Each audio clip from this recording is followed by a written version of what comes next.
The wall clock above the scrub sink read 11:47 p.m. The second hand stuttered, then caught up. Fluorescent light hummed. Water ran cold over Evelyn Cole's fingers and pooled at her knuckles, tracing the shallow ridge of an old callus along her thumb. Somewhere behind the swinging doors, a monitor kept time with a thin, patient beep. St. Gabriel Regional Trauma Center was never quiet, not even at this hour. Names scrolled across the intake board, green letters blinking ETA tags strobing like restless eyes. Evie pulled her mask up, checked the ties twice, and kept to the edge of the room where shadows lived, and first years learned to stay out of the way. Cole. The voice was clipped salt on glass. Dr. Harrison Locke stood in the threshold of Trauma 1 with his coat buttoned and his posture perfectly straight. He was the kind of man who ironed a shirt that had not yet wrinkled. His gaze traveled from Evie's face to her hands, to the scuffed toe of her shoe, cataloging and discarding. Yes, sir. You observe. Touch nothing unless I tell you. Clear. Clear. He turned and the room pivoted with him. 3 nurses lined a cart metal tray stacked with shiny instruments that smelled faintly like coins. A 4th nurse checked monitor leads with a fast-practiced hand. The air carried antiseptic and the thin bite of adrenaline the way a storm announces itself before the first drop lands. The doors sighed, and the paramedics arrived with a pale young man whose shirt was cut down the middle, pressure dressings already soaked through. The gurney jolted against the rails, and the young man groaned from a place far below language. The paramedic talked fast. Male, mid-20s, single GSW, right lower quadrant, exit posterior. Pressure is 90/60 dropping. Heart, 130. Let's open, Locke said without looking at anyone.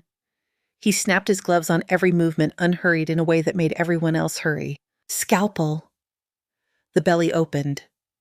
Dark blood welled at once thick and warm, and the suction sang as it caught the pool and carried it away in a steady stream. Retractors pulled skin and muscle apart. The light concentrated into a circle, a small sun on wet terrain. Evie anchored herself just outside the sterile field hands behind her back, eyes moving in a clean pattern. Quadrants within quadrants, sources and shadows. She watched Locke's hands, confident, methodical. His angle on the liver gave him 3 bleeders to control. She could see a 4th that hid behind the posterior edge, 2 finger breaths from his clamp. From where he stood, the reflection off the pooled blood would make it seem like nothing was there. Pressure's 85/55, said anesthesia. The monitor's tone slid a quarter step lower and seemed to take the temperature in the room down with it. Evie took 1 step in. Doctor, if you retract slightly and shift the liver medially, there is a posterior bleeder near the edge. Locke did not look up. You observe Dr. Cole? Yes. She settled back. The suction cleared the field, filled again, clearing and filling like breath. Evie watched the shallow pulse of the vessel she could see and felt it echo in the pad of her thumb where the callus lived. She could measure time that way, the way a musician holds tempo without counting. 80/50, anesthesia said. Locke repositioned. The tip of his instrument flashed and then paused.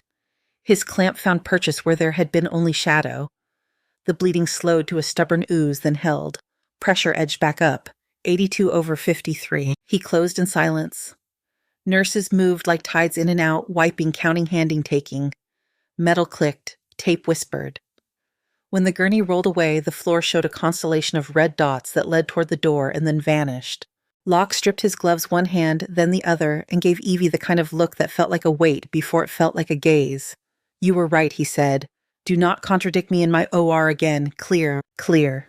He left without waiting for a reply. The doors closed behind him with the soft sound of a secret. The resident lounge was a box with a couch that had seen too much coffee and not enough sleep. At the sink, Evie washed her hands again as if the water might decide to tell her something new. The stream hissed against steel. In her pocket, something shifted. The edge of a cool disc peeked up, then slipped. A chain flashed and a silver dog tag slid free, clinked against porcelain, and skittered toward the drain. Her hand shot out and caught it before it fell. The metal bit cold into her palm. Words on it had been rubbed down by time and habit. She tucked it back into breath steady, then turned off the tap. You always scrub like you are about to cut, said a voice by the door. Dr. Maya Shaw leaned on the frame with a paper cup pinched between 2 fingers. She was a 3rd year with sleeves rolled and eyes that missed very little. The corners of her mouth carried something like a smile, but not quite. I like clean hands, Evie said. Maya stepped in and handed over the cup. Coffee. You will need it. Also, you do not stand like a 1st year. You scan a room before your feet stop moving. Evie sipped. It was hot and thin and perfect. I watch anatomy videos. Helps me see angles. Videos do not teach where a vessel hides in light glare. Maya's eyes went to Evie's pockets as if she had felt the tremor of the dog tag from across the room. You called that posterior bleeder without flinching. Lucky angle, Evie said. She set the cup down. I should check post-ops. The hallway felt narrower than before. Wheels hit the grooves in the linoleum, and the sound traveled ahead like a small scratch. 2 second-years walked past, voices pitched low, thinking low would hide them. She told Locke where the bleed was. He was furious. The other one said, maybe she studies a lot. They laughed at brief, brittle sound. Evie kept walking. On the glass wall of the conference room, she caught her reflection in double. The coat made her small. The fluorescent lights made the hollows under her eyes deeper. In the mirror, she looked like a person trying to be smaller than her hands knew how to be. Locke waited near the corner where the corridor narrowed. He stood with both hands in his pockets as if nothing in the world could touch him that he did not allow. He looked past her first, then at her, then through her. You have been here 6 weeks, he said. Yes. Your notes are adequate. Your bedside manner is acceptable. Your skill level does not match a first year. Evie kept her face relaxed. I work hard. This is not about work. It is about the way your muscles decide before your mind does. His voice dropped so only the tile could hear the echo. Where did you train? University of Washington. 2 years as ER nurse. The words were the same words she had used before, smooth from repetition. That is what your file says. He took one small step closer. The air cooled 1/2 degree. I know what muscle memory looks like. If you are hiding something that endangers my patients, I will find it. I understand. They stood there the way 2 chess pieces stand over an empty board, aware that the rules are old and that someone always sets the clock. He waited for something that did not come. He left again without another word. Evie returned to the sink that knew more about her than anyone in the building. She opened the tap and let the water numb her fingers until they went from red to pink to the color of the gloves she wore. She flexed each finger, steady. A monitor somewhere changed pitch and then corrected. The room seemed to breathe with it. The overhead speakers popped. A voice pushed into the air, brisk and without panic. Trauma alert. Scaffold collapse at a warehouse off Federal Boulevard. Multiple incoming. ETA 4 minutes. The water ran for 1 beat more and then she shut it off. The clock above the sink still read 11:47 p.m., or maybe it had made a full circle and come back to the same place. Evie dried her hands. The paper towel rasped against her skin and left faint lint on her fingers. She put the dog tag deeper into her pocket so it could not slip again. She looked once at the intake board as names began to populate one after another like stones breaking the surface of a river. She moved toward the doors. The monitors in trauma hummed a steady rhythm. Her sneakers made no sound. The automatic doors opened with a hiss, and a gust of cold night air followed the first gurney in. Rain still clung to the wheels of the first gurney. Boots squeaked. Someone tracked concrete dust across the blue tile. The paramedic's radio hissed as he called out details.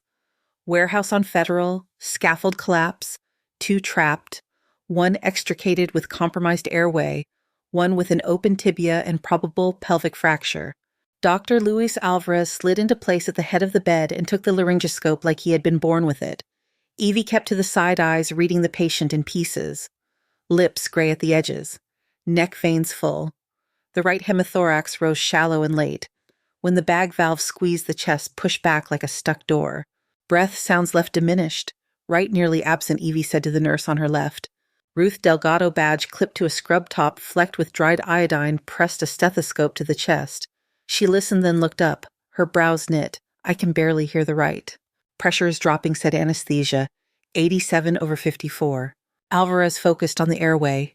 The tube slid in clean. Capnography spiked. Oxygen saturation climbed a breath, then stalled at 84. The monitor dropped its tone in a way that made the room hold its inhale. Jonah Park hurried in, still tugging at his gloves. What do we have here? Tension pneumo on the right, Evie said quietly. I will assess in a second. He reached for a stethoscope with one hand and a chart with the other. He does not have a second. Evie was already reaching for the tray. Betadine. Ruth moved without waiting for an order. She slapped the brown bottle into Evie's palm. Evie flooded the right chest wall and drew a quick map with her finger. 5th intercostal space at the mid-axillary line. She felt the notch of the rib like a landmark she had visited too many times. Scalpel. The blade met skin, imparting muscle with a crisp sound that got under the noise of the room. 2 centimeters, no more, no less. The suction waited, but there was no blood to catch yet. Only the resistance of tissue that would give if asked the right way. Kelly clamp. She pushed the tip through the intercostal space eyes on the patient, not the clamp. There was a pop that everyone in the circle heard. Air rushed out, warm and stale and loud enough to make the monitor answer with a higher tone. The chest softened under her hand. 90-degree turn, tube, 32 French. Ruth's hands shook a little. She had it ready anyway. Evie advanced the tube along the path she had opened, posterior and superior until the feel changed, and she knew she was where she needed to be. She connected the tubing to suction. The canister filled with air and a thin froth. The right chest moved with the left for the first time since the gurney rolled in. Sat up to 91, said anesthesia, pressure stabilizing, 89/56. Evie took a breath that felt like the first one she had taken all night. The tube needed to be secured. She asked for a needle driver and silk. Her hands settled into a rhythm she did not have to look at to follow. Interrupted horizontal mattress, 3 stitches. Even spacing that would hold against a violent cough or a stumble in the hallway. Ruth checked her watch without thinking about why. Later, she would say it out loud because the number insisted on living in the air. 41 seconds from decision to tube, she said softly, mostly to herself. Jonah stared at the tube, then at Evie's knots. How did you tie that so fast? Evie handed off the needle driver and stepped back. Training. Alvarez checked breath sounds again and nodded. Good catch. Next time you call out first, then act. He glanced at Jonah, then back to Evie. Chain of command matters, even when you are right. Yes, doctor. The second gurney arrived with a man who smelled like concrete dust and blood. White bone showed at his shin where skin should have been. A paramedic listed vitals. Pressure 95/60, heart 115, pelvis unstable on compression. Evie wrapped the leg with a pressure dressing while Ruth packed gauze around a bleeding edge that refused to listen. Maya appeared at the foot of the bed and took over the pelvic binder with the kind of efficiency that made the paramedics fall back in relief. In the lull that was not a lull, Ruth looked at Evie's sutures again. My brother was a corpsman, she said, not quite looking at Evie. He tied knots like that in Kandahar. Evie cleaned her hands with a wipe.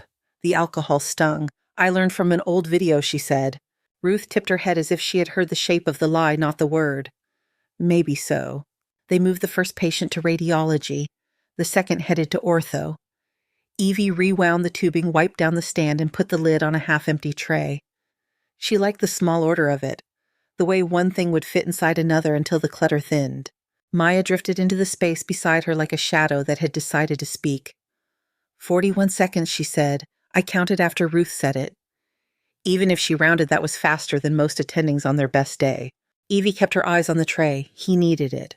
You found a line the rest of us would have had to search for. That is not video training. Maya waited for a response that did not come. She took a slow sip of coffee that had gone cold. Locke will ask again. He already did. What did you tell him? That I work hard. Maya's mouth tilted. Not a smile, not a smile. You know that is not what he means. Be careful. He will protect patients first. If he thinks you are a variable he cannot model, he will remove you. Evie rinsed her gloves and dropped them into the bin. I understand. The hallway carried voices like a vent carries heat. 2 second-years outside the medroom forgot the first rule of gossip in a building with too many ears.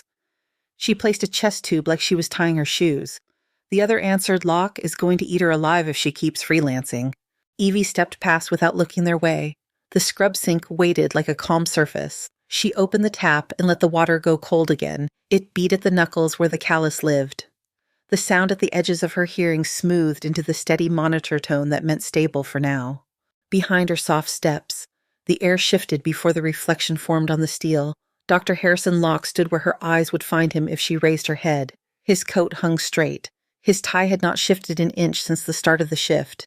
He did not look at the water. He looked at the leftover gravity in the room. I saw your sutures, he said. Evie closed the tap. They will hold. They are not standard. He did not smile when he said it. He did not frown. Where did you learn that pattern? In a workshop. Fast closure techniques. Workshops do not put that spacing in your hand. His voice softened in a way that did not make it less hard. What you did might have saved a life. Do not confuse that with permission to move outside your lane. She met his eyes. They were clean and dark like new asphalt after rain. Understood. He studied her for one count past polite. He looked down the hall as if he could see through walls. Then he took out his phone. He stepped away as he spoke into it with the kind of quiet that carried farther than a shout. She could not hear the words. She did not need to. Alvarez leaned in from the doorway of Trauma 2. Cole. Good work. Next time, say it to the room before your hands move. We do this as a team. Yes, doctor. He left as quickly as he came. Maya stayed. She watched Evie for a moment. Then she reached out and touched the edge of Evie's sleeve light as a tap on a metronome. You have a tell, she said. When you are about to act, you stop blinking. Evie found a smile that did not travel far. I will work on that.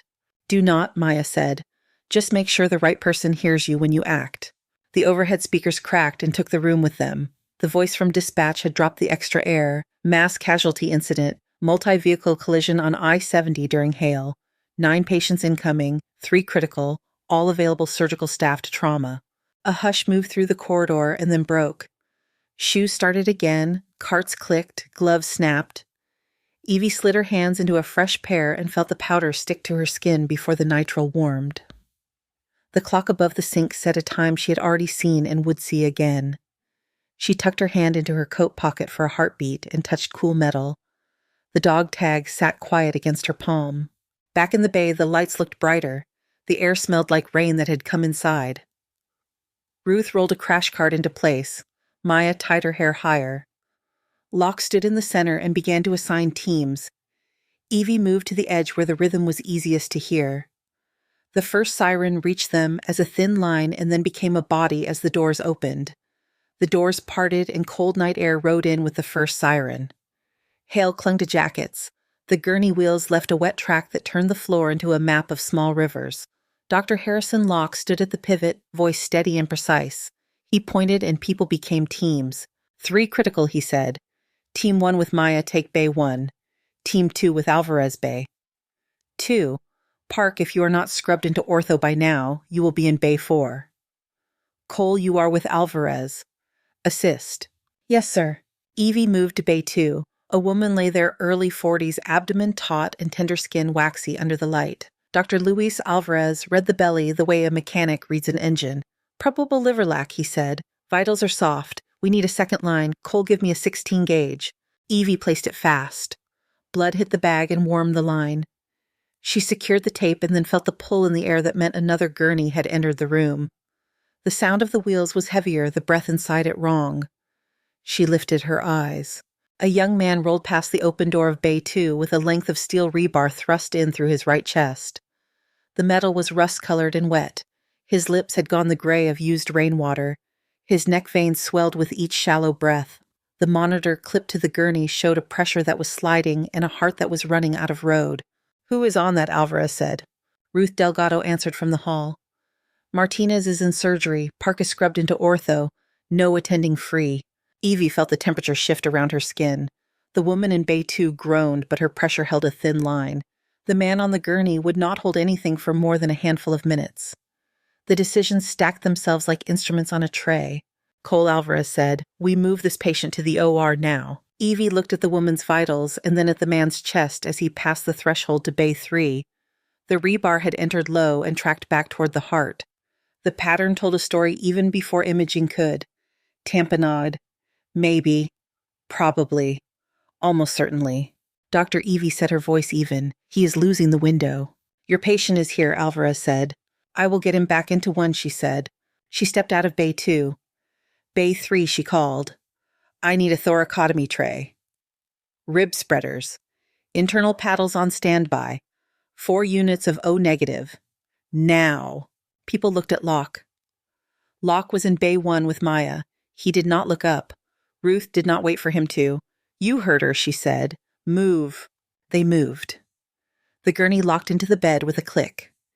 Evie snapped on a fresh pair of gloves and felt the powder on her skin turn slick. She felt for the pulse in the neck. Thready. She looked at the pupils. Reactive but slow. She looked at the chest. The rebar held the right lung fixed like a tent pole. On the left there was a movement, but not enough. She looked at the face. A thin scar rode the arch of the left eyebrow clean and pale. It had been closed by a steady hand a long time ago. Evie's stomach tightened once hard. The room went a shade quieter. Sand in the wind, rotor wash, a young medic holding his breath while he learned to pack a wound in a tent that shook. She closed the door on the picture and returned to the room she was in. Name, she said. Ortiz, the paramedic answered. Daniel, 29.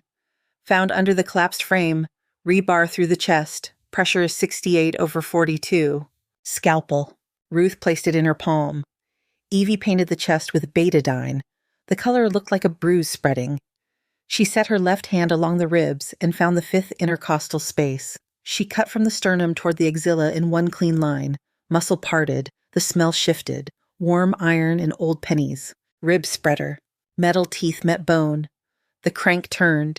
The chest opened with a sound too close to wood breaking to feel like a body. The lung lifted and fell like a trapped animal.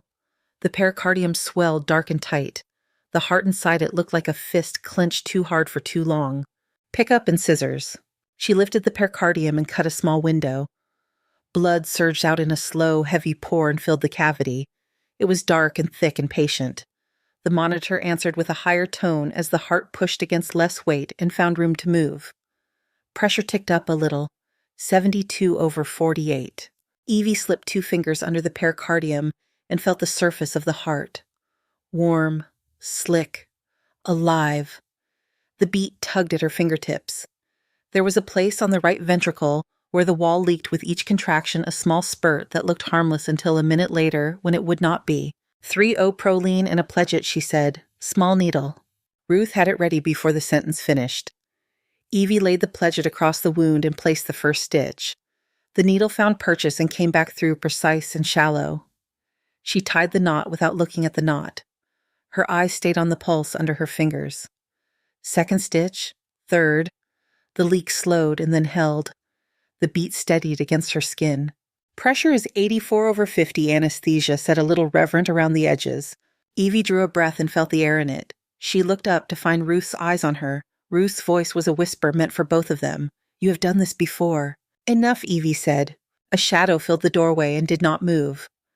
Dr. Harrison Locke stood at the edge of the room with his arms still the way someone stands when that is the only way to keep from reaching in.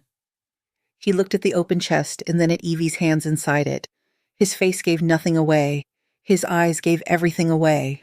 Stabilize the rebar before removal, Evie said. Sandbag on the shaft. Do not let it shift. Ruth placed a bag against the metal and taped it to the skin with long strips that crossed like a net. The monitor tone found a rhythm that felt human again. A sound came from the bed that was not a monitor or a tray or a breath. It was a voice thin and dry. The patient had opened his eyes to a narrow slit. Evie, he said. Captain Cole. The room went still. Ruth's head turned slight just enough to meet Evie's gaze. The words sat in the air between them and made a shape. Daniel, Evie said, voice low. Do not move. Breathe slow. You taught me to pack under fire, he said, lips barely moving. Outpost Falcon. Save your breath. They said you were gone, he said. Helicopter crash. That was not me. His eyes closed again. The sedative did its work. The monitors held. The heartbeat under her fingers knocked on her skin like a person reassured. Locke stepped in without a sound. He looked at the beads of betadine on the drape and the way Evie's pledget sat flush against the myocardium. He looked at the knots that made a small ladder over muscle that could not be touched the same way twice. He said nothing. He did not need to. The overhead spoke into the room. Bay 1, patient arrest. Ruth looked to Locke. Locke looked at the heart that had found a steady line and then at the door. Close and secure, he said to Evie. Then follow. Evie placed a drain and set 2 more sutures to anchor the window. She set the rib spreader to reverse and let the chest close the way a book closes, careful not to pinch anything that would shout later.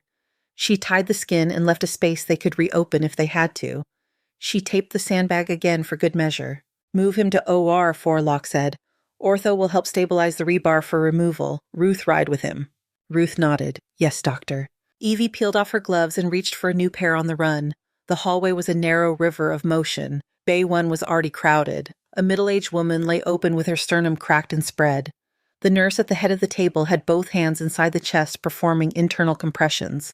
Her arms shook with the effort. How long down, Locke said. 4 minutes total, Maya answered. Blunt chest trauma, lost pulse on transfer. Charge to 20, Locke said. Clear. Evie took the position at the chest and replaced the nurse's hands. The heart under her palm felt heavy and slow. She pressed and released in a rhythm that matched the cadence in her head. 1, 2, 3, 4. 1, 2, 3, 4. The monitor spat out a flat line that argued with the movement. Shock, Locke said. The paddles touched, the body jumped and settled, the line did not change. Evie resumed compressions. The heart felt cooler now. The skin had gone pale in a way that looks like the color was not coming back. 30, Locke said. Clear. Shock. Nothing. 40, he said. Evie kept the rhythm. Her shoulders burned. Sweat collected under her gown and ran down to her elbows. She watched the pupils. They were wide and glassy. She looked at the clock because someone had to. 6 minutes. The room carried a silence that you can hear even when everyone is working. Epinephrine, Locke said. Dr. Evie said. Her voice held the same tone she had used in Bay 3 and in other rooms in other lives. She is gone. We have not tried vasopressin. She has been down 6 minutes with blunt chest trauma, no activity, fixed pupils. Evie let the rhythm slow by a fraction and then stopped her hands. We have 2 other patients in critical status who still have a window. The words made a cold space in the room. Maya's eyes lifted to Evie's face. The nurse with the tired arms leaned back as if the table had shifted. Locke stood very still. He looked at the chest and then at the monitor as if one of them might offer a different answer. You are calling it, he said. Yes. The pause held for one more breath than was comfortable. Locke set the paddles down with care. Time of death, 22:23. The words softened the edges in the room. People moved again. They covered the chest. They turned off the elements that did not need to be on anymore. Maya touched Evie's forearm once quick. No more was needed. Locke stepped out first. The corridor was bright and cold after the heat of the bay. He stopped at the small room nurses used for charting when they did not want to sit. He held the door with 2 fingers. Evie went in. The fluorescent light hummed like it had a secret to keep. He closed the door and stood across from her. He kept his hands in his pockets. It made him look like he was not bracing for impact, even if he was. Who are you? He said. Evie reached into her pocket and brought out the dog tag. The chain slid like water. The metal hit the stainless steel counter with a clean, dry ring. The letters were worn. The sound stayed in the room. The dog tag rang, once against the steel, and went still. Locke's eyes tracked the stamped letters, then climbed to her face. Captain, he said, not a question. Former, Evie said. Joint surgical team. He nodded once like a door closing. You saved Ortiz. You called a time of death I would not have called as fast. Both will be written. Both are true. He lifted the tag with one finger and let it fall back. At 8 in the morning you will meet Dr. Elaine Ward. Bring the truth. He left the room as if the air were a corridor he could move through without touching. Evie pocketed the tag. The hum of the light pressed close. The monitor in the hall found a steady line and held it. Morning arrived in a thin strip of gray through the narrow office window. Dr. Ward sat behind a desk that gleamed under a small lamp. Her hair was pulled back. Her expression belonged to someone who had signed too many forms and not enough of them had changed anything. Dr. Cole, she said, sit. Evie sat, her hands stayed on her knees. Your performance last night is documented by 3 attendings, 2 charge nurses and half the paramedics in Denver, Ward said. Your file says you are a first year with an ER tech background. Your hands say otherwise. I have 2 options for you. Termination for misrepresentation and protocol violations, or a condensed path that reflects your actual skill with guardrails to keep this institution safe. Before I consider the second, I need to know what I'm hiring. Evie looked at the polished edge of the desk. She saw her face doubled in the wood. She let out one breath the way divers do when they go under and know the water will close over their heads. Cara Ridge, she said. Convoy ambushed. We were 4 kilometers from Outpost Falcon. 11 wounded in minutes. No cover worth counting. Dust in the teeth. Heat like a stove left on. I called medevac. 17 times. Denied. Too hot, they said. I cut in the back of a transport truck while the world shook. 16 hours. 11 lived. 4 did not. One was Lieutenant Naomi Brooks. Ward listened with the stillness of a listener who knows that silence is part of the work. Why did you leave the service? I could not enter a room without seeing the ones I could not keep. Evie's mouth went dry. She swallowed. I stopped trusting my own decisions. I ran. Ward opened a drawer and took out a single page. Your service record is sealed at points that matter. If I'm to consider you for anything other than termination, I need access. Authorization here. You may refuse. If you do, we are done. The paper slid across the desk.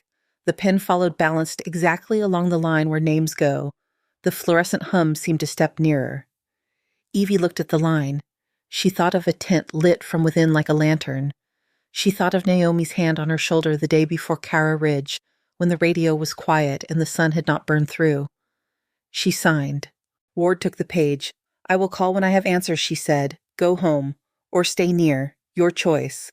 Evie walked to the scrub sink and turned the tap. Water ran over her knuckles and took the smell of betadine with it. She watched drops collect at the corner of her wrist bone and fall in a pattern that calmed something behind her ribs. The clock above the sink read a time that came back like a tide. She turned the tap off. 2 days later, the phone rang before noon. Ward's assistant asked her to come. The office was the same shape of light. Another chair was occupied. A man stood when she entered. He had a soldier's spine and a civilian jacket. His hair had gone gray at the edges without asking permission. Colonel Thomas Whitaker, he said, retired.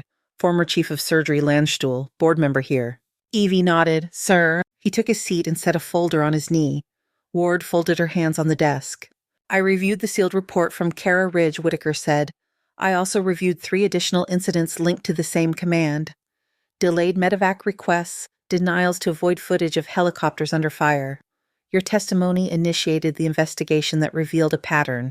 The delay that cost Lieutenant Brooks her life was not a battlefield decision. It was optics. Evie felt heat like embarrassment and cold like relief move through her at the same time. She had to look down to find the floor. You could not have saved her, Whitaker said, quiet. Not with that delay. The board that reviewed your actions agreed on that point without dissent. The room made a small space around the words. Evie stared at her hands and watched a tremor ripple and stop. She could not feel her jaw for a moment, and then she could again. Ward slid a document across. Here's the offer if you want it. Accelerated pathway. 12 months competency-based, not time-based. You teach trauma integration in the sim lab. You submit to monthly psychological evaluation. You step out when you are compromised. If you lie to me again, we are done. Do you understand the terms? Yes, Evie said. Do you accept? Evie saw the chest wall lift and fall under her hands in Bay 3. She heard the words time of death and remembered who had said them and why. She pictured the faces of nurses who had stood straighter after a shift because someone showed them how to move faster without breaking. She placed her palm on the page like a promise and signed. She left the office into a corridor that smelled like coffee and hand sanitizer. The cafeteria was full, trays clattered. Conversations overlapped and made a kind of urban birdsong. Evie stood near the coffee urn, spun the handle, watched the dark stream fill the paper cup. The room quieted at the edge, and then the quiet rolled inward. A man in a wheelchair came through the doorway with a brace on his right leg and the careful energy of someone who had decided to take each foot of distance as a small victory. A woman pushed a stroller behind him. The baby slept with her mouth open the way babies do when the world is safe for a moment. Daniel Ortiz found her in the crowd without looking. His face opened with a look a person earns the first time he breathes without pain. He rolled until the front wheels touched her shoes. Dr. Cole, he said, it is good to see you in daylight. Daniel, she said, you should be resting. Physical therapy signed the slip. He tapped the knee of his brace with 2 fingers. This is my wife, Anna. This is Sophia. Evie leaned in. The baby's breath smelled like milk. A small fist opened and closed as if catching a dream. Evie pulled back and met Daniel's eyes. They were clear. His skin had color again. What you did, he said, voice steady. In Helmand and here, I cannot repay. I can only name it. He raised his hand slowly to his temple. It took work. The salute was crisp anyway. A nurse from ICU stood up at a table near the window and returned it. A paramedic by the door did the same. The security guard at the corner. 2 orderlies. Ruth, who had walked in for a coffee, lifted her hand too. The room held that angle for a handful of breaths. Evie felt the back of her neck warm and her eyes sting the way they do when a muscle has been used too long and then relieved. She raised her hand and answered. The chain in her pocket tapped against her leg. The moment loosened. The hum returned. Voices returned. Daniel lowered his hand. Thank you, he said. Evie nodded. Words would not have fit right. Ruth stepped to her side and bumped her shoulder with the softest part of her hand. You planning to keep that dog tag in your pocket forever? Not forever, good, Ruth said. The sim lab doors were open when Evie passed. She looked in without stopping. Mannequins lay on tables under bright lights. A staffer arranged tubing on a cart. The room carried the neutral smell of plastic and bleach. She pictured a circle of residents standing shoulder to shoulder while a second hand chased their breath. She pictured a timer on the tray and a number that meant the difference between late and in time. The page came over the speakers again with the old familiar pop before the voice. Trauma alert, industrial explosion in Commerce City, multiple incoming, ETA 3 minutes. Cart started moving. Voices sharpened. Evie poured the rest of her coffee down the sink and set the cup in the trash. She took the dog tag from her pocket. The metal was cool against her skin. She slipped it into the bottom drawer of the sim lab desk and closed the drawer without noise. In the trauma bay, lights blinked on. The board filled. Locke stood in the middle and lifted his chin at her. His eyes asked and answered in the same second. Evie pulled on a fresh gown. The powder on the gloves caught at her skin and then warmed. The monitor tones lined up like a metronome. She took her place at the edge of the field where she could see the whole room and the piece of it in front of her. The doors parted. Night air moved in. The first gurney crossed the threshold. Morning light came in clean through the glass of the simulation lab. The room hummed like a quiet machine. Plastic torsos lay under sheets. A cart of tubing and clamps sat ready. A timer waited on a tray, face turned up like a small coin. Evie Cole pulled on gloves and looked at the circle of residents gathered around the table. 16 of them. The air smelled like new nitrile and bleach. She set the timer beside the mannequin's right chest and spoke without raising her voice. We are aiming for 41 seconds from decision to tube. Fast enough to beat the clock, precise enough to be worth it. She placed her fingers along the ribs, found the fifth space, and nodded to Ruth Delgado, who held the bottle of betadine. Prep. They moved like a team that had practiced until the moves no longer looked like practice. The blade kissed plastic and the sound still felt sharp. Clamp popped rush of air from the tank that mimicked a collapsed lung. The tube slid in and the line filled with bubbles. Evie tied sutures with even spacing. The timer blinked at 42. She clicked it off and did not smile. Good, she said. Again. By the third rep, a left-handed resident named Kim reached the target clean. Evie stepped back and let the group lean in around her. She watched their faces and not their hands. She could see when a mind was about to go blank and when a mind had already made the cut before the fingers moved. Afterward, the lab loosened into chatter. Maya Shaw leaned on the edge of the table and shook her head in that way that meant she was pleased and would not say it out loud. Dashboard updated last night, Maya said. Mortality and high acuity trauma has been trending down since winter. Ward grinned at a spreadsheet. It was unsettling. Evie set the needle driver down and let the silence do the rest. Ruth wiped the tray and then touched the timer with the back of her knuckle. 41 is a mean little number, Ruth said. I did not know a number could feel cocky. Evie peeled off her gloves. It reminds us we are not as fast as we think. Speak for yourself, Maya said. She was smiling by then. Ward wants a write-up for the state registry, integrating field techniques and damage control principles. She used the word replicate, and I did not laugh. The lab phone rang. Evie picked it up and listened. She nodded once and hung up. Department of Defense, she said to Maya and Ruth. Consult request. Update to medic curriculum. They want to sit in on the next lab. Maya lifted an eyebrow. You going to make them wait with the students or give them front row? Same row, Evie said. The cafeteria smelled like coffee and cinnamon rolls by 10. The board on the wall credited a bakery in Aurora. Evie took a seat near the window with a stack of charts and a cup that steamed. On the far side of the room, a group of paramedics compared bruises from last night's industrial explosion as if they were comparing weather. Their laughter carried a stale warmth that made the room feel safe. Dr. Luis Alvarez dropped into the chair across from her with a groan. He placed a folder between them like a truce. Your program, he said. It is making my residents cocky. They are allowed to be confident if they can back it up. They are backing it up, he said. He rubbed his eyes with thumb and forefinger. I saw a second-year call a posterior bleeder by reflection alone. I told him to slow down, and he argued with me. He was right. You told him. I told him he was still supposed to say it to the room before moving. Alvarez looked at the window. Locke says I'm getting soft. I think Locke is getting human. Evie sipped coffee. It had gone a little bitter, and she liked it that way. Her phone buzzed on the tray. A photo filled the screen. Daniel Ortiz had sent it without a caption at first, and then the words followed. The image showed a toddler with dark hair taking a lurching step between a couch and a woman's knees. A hand just off frame was ready to catch. She read the line that came under it. She is walking, because you did not stop. Evie let the screen go dark under her thumb. She felt the small weight of the drawer key in her pocket, even though the dog tag itself was not there. The drawer in the sim lab held it. The chain slept under a stack of laminated checklists. It was the right place for it. In spring, the city sent a soft wind across the plaza in front of the convention center, and the banner above the glass doors read National Trauma Symposium in red and white. Inside, the air had the dry chill of hotel AC and too many conversations. Evie stood behind a podium that had been adjusted down a fraction for her height. The slide behind her showed a simple chart with a line bending in the direction people wanted. Refusing to give up, she said, combat surgical principles in civilian emergency departments, damage control, triage that shifts with the room, how to move at speed without burning precision. She showed clips from simulation. She showed a suture pattern that would hold even when a patient coughed hard against a tube. She kept the language clean and let the work be the part that filled the room.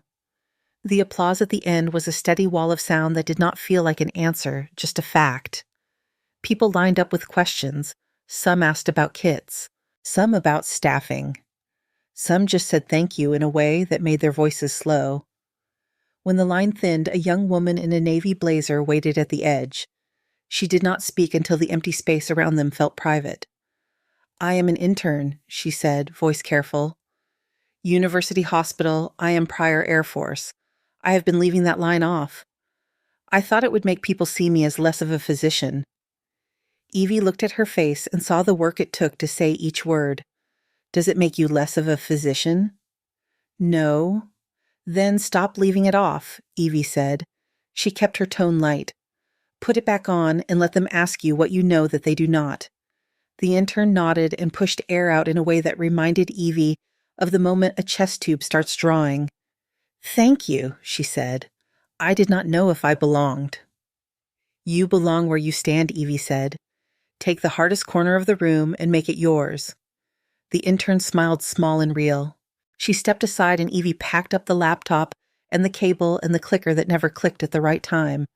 She stepped out into sun and found that the sound in her head had changed. The metronome had softened. It still kept time. It did not drive. Back at St. Gabriel, the afternoon had a slow thrum to it.